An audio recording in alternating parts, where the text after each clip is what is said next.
Hey YouTube, what is going on? Back for week number 37 of the Super Smash Bros. For Wii U and 3DS Pictures of the Day, brought to us by Sakurai. And I will jump into them in a little bit, but one thing I do want to note, the game is of course out in Japan as of September 13th, and we know the full roster of characters. If you do not want to be spoiled, don't look at the very bottom of the description. I'm going to put it deep in the description just in case you accidentally scroll down. So other than that though, got plenty of cool information this week, and I am super excited for this game as I've already been, but seeing the roster, seeing the gameplay, there are definitely combos and hits done as opposed to a majority of Brawl. I'm really excited for this. So anyways, let's just jump right into the first picture. So in this picture, Sakurai says, "This is what the view looks like from within the vault. Your trophies collection will start off with one randomly selected trophy. In your album, you can view pictures you've taken of fighters posing. Photos taken with a 3D depth slider on will take photos in stereoscopic 3D, and photos will be in 2D when they're taken with that feature turned off." So not much to say here, other than the fact that we do get 3D pictures if we do wish to take that, which is very, very cool. I love that little bit of feature. But also one thing I do love is the fact that replays are going to be making a return on the 3DS, which I didn't quite expect. I wasn't sure if the system can handle it, but of course those are just button inputs that the game is saving and not actual footage. So really cool. I'm just curious as far as what the replays are going to be like, because in Brawl, sure, it was great having them, but sometimes you're just looking for a 10-second bit of a moment that's at the end of the match. Can you fast forward now? Can you rewind or something? Because that'd be really cool, and I would love if they had that feature. But just moving on to the next picture here, and Sakurai says, "In classic mode, a roller spins before every stage to determine your reward. Rewards in red are for customization, green ones are trophies, and yellow means precious gold. Of course, if you raise the intensity, the abundance of these rewards will increase quite a bit too. You can be rewarded in every stage, so in that way this mode might be a little more generous compared to previous games in the series." So now that we see classic mode, as far as if you've seen especially any Japanese gameplay, there's plenty to get and plenty to earn as in any Smash Brothers game, but now they're making it a little bit easier to unlock specific things and kind of giving you a little bit of a raffle in the beginning of every stage. So looking forward to having a ton of content, a little bit easier to unlock, which is great. Having access to an insane amount of gameplay and extras is always great in a Smash Bros. Game. So next up here, we've got a little bit more about classic mode, and Sakurai says, "And here's the results screen. It shows what you gained in each stage, but you won't be rewarded until you clear it all. If you mess up in the middle, you can lose some of them too. The fighter icons are special attacks, and icons like the shield are equipment. The icons that say Mii on them are hats and clothes for the Mii characters. Icons that show characters on a stand are trophies, of course, and the coins are gold you earn." So once again, he did say classic mode is going to be a little bit more generous with the things you get, and now unlocking things once again is going to be a little bit easier, as now you can actually buy trophies, which makes it way better. I hated the coin launcher in Brawl. It was such a bane. I have unlocked everything in Brawl. Of course, it's been forever since the game's come out, but unlocking all the stickers and trophies and everything just took forever, but got it done, and it seems like it's going to be a little bit less of a hassle this time around, which is awesome. So next up, we have got the announcement that Sakurai says, "Users in Japan, you can now download the demo for Super Smash Bros. For the 3DS. You can pick among 5 fighters with which to play. The stage is Battlefield, and the rules are fixed. There will be a few items and assist trophies available too. You can battle via local wireless, so have fun battling with your friends. For users outside of Japan, stay tuned for more news about the demo for Super Smash Bros. For Nintendo 3DS. Screenshot is from the Japanese version." So, of course, we already know, at least if you didn't know, there was a demo released 3 days prior to the actual game being released in Japan. And now, Sakurai even confirms that there will be the demo outside of Japan, which is amazing.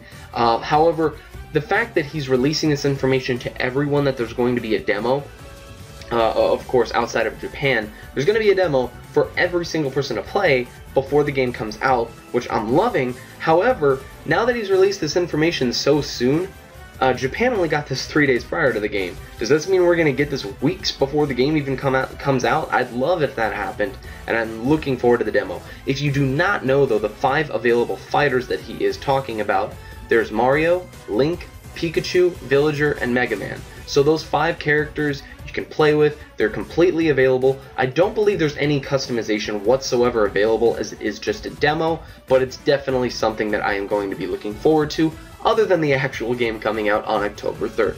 So, next picture here. It's just not too much information here. Sakurai says the only mode available on the demo version is Smash, but I also left a feature called Tips. Just remember to tap that button. You'll figure out the rest once you do. So, not too much here, just telling you a little bit about the game, maybe game modes, so yeah, not much analysis to get out of that. But, a new picture that we've got here, which is really awesome. Sakurai says, the hero from Pikmin 3, Alf, joins the battle. He has pretty much the same set skills as Olimar, since he's basically just his variation.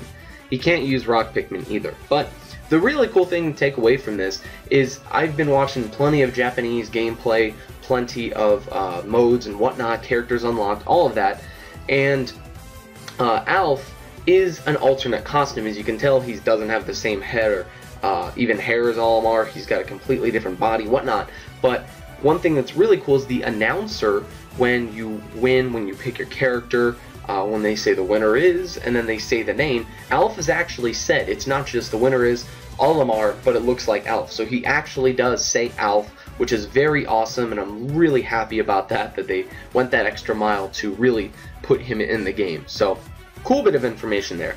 And next up, he once again will show what I was just talking about. It says, they are different characters, so they each get their own title treatment on the character selection screen. See, it says Alf.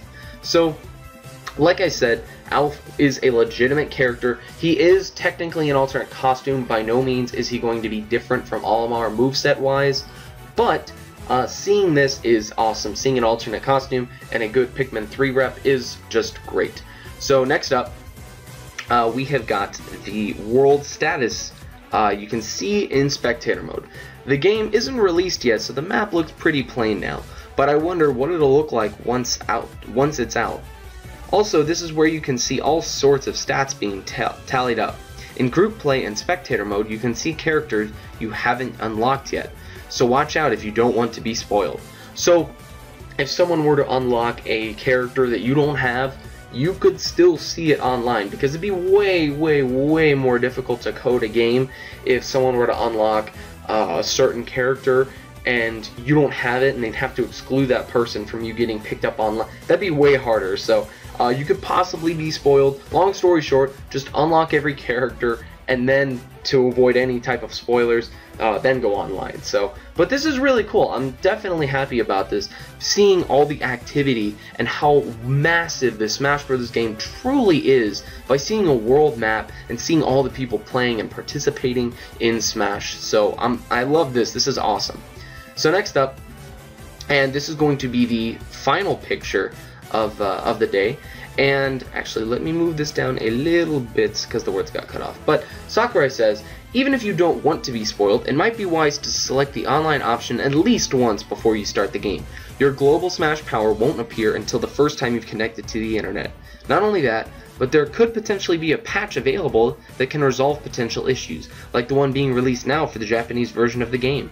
For the packaged version, updates can be pre-downloaded to your system even before you purchase the game, so make sure you look out for them. So this is honestly my favorite bit of information this week, because he actually mentions patches for the game. Now, of course, and I've said it multiple times, Brawl was a mess competitively because Metaknight was too good, and everyone knows it, and there were just certain things about the game that people didn't like. Tripping, of course, was god-awful, no one liked it, but just bits of information like this really give this game so much hope and really positive feedback from anyone, because tripping is gone, combos are back in. If you haven't seen any gameplay yet, you should probably look that up now.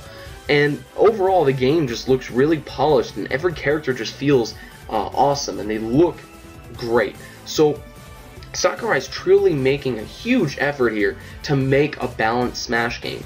The fact that he even mentions a patch could be a possible thing, of course he's talking about things for something that could be buggy, like if you go online after doing this and something turns off your system, like a legitimate problem with the game, he'll patch that. But if he's even mentioning that they would not turn a blind eye to something like this, if there's something overpowered or something broken in the game that pretty much makes a character overpowered, I really have faith that there could be a patch to even patch that. So really awesome. And even bigger information is that if patches are available, why can't DLC characters be a thing? I mean, if a certain character didn't make it in this time, maybe they're going to be a DLC character. If I had to pay $5 to get a certain character into Smash, I would not flinch. I would definitely do that in a heartbeat. So anyways, that is going to be the final picture. I hope you all enjoyed. If you did, please smack that like button. And as always, thank you all for watching. Comment, rate, subscribe, join in the discussion below, and I will see you all later.